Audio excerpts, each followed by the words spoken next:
zual te ral te mix video thlir tu zong zong te chi bai vek ule voin chu tui kum lama ileng thaluk ang hei tui kuma hian lo kan nei thina mara chu kumin fur pui awangin hei kan lo kan kal hlei thei lawa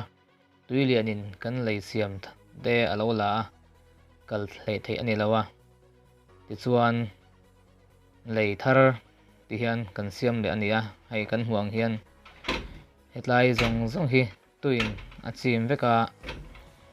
khi lai thing lian tak tak te khi a han chim thleng ani tian hetlai kan huang hian hi kan siam thar ani le to ania khi lai thing chunga khian lei hi do kai ani a tui lian pona lak theilo turin thingzar chunga te hen lei hi kan do kai ni a lei se zong hi fit somli somnga du tho ania se ro khop maya hlom te po hlom ni then khat pe chan zo ngam lo mara chu rin om takania hian thingzar mangin kan do kai ni hei hi an siam thar ma lei hlui ania hei hi tuin tui lianin al ati chhevek ani tiang khop chuan tui kum tui po kumin for pu hian alian na sa ani lo po kan kal hlei thei lawa mara chu hian han do thar le a chuan lawa kan lut thei ta rama nei kan bu le thlai te po tui chim kara di hian anan nung thar le ania rin ai tak chuan an lo la lak tlak phiana mara chu veimim te po kan kal thei lo rei wangin alo charin alo chang na sa to khop maya lak tlak mang alo om to lo ani ui om hlom khop mai hei ti hian voinia po hian alak thei ang te kan han la ania hei tui kum tuna kan omna hi tui kum lei then tlang kai then tlang khomel ti te lai kai kan ti mai chak lok kha ania ti hian kan omna hi chingsip ram lampang ania maro chu lir thei ten kala lo ol sam wangin ti hian chingsip ram lampang kal chhona mai om lo wangin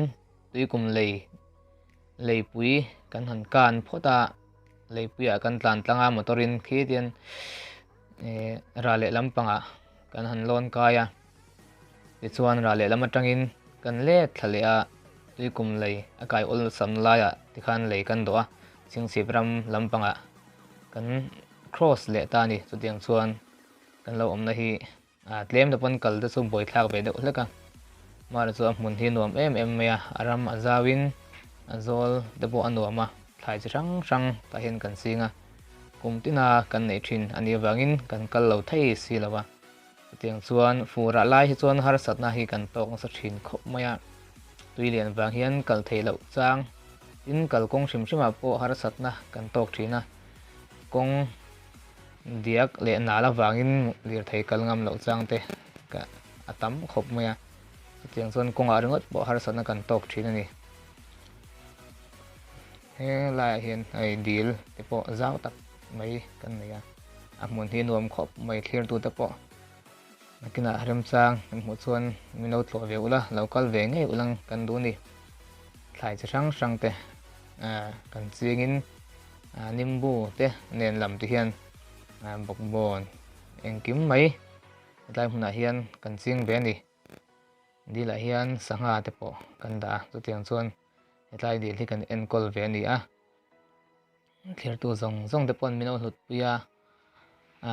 min lo thlir chun zom sak zela heng kan video te po min lo share min lo subscribe min lo like sak zel te po kan do tak meu meu ani thlir tu zong zong te chunga in zawai in lom thu kan soi tak meu meu ani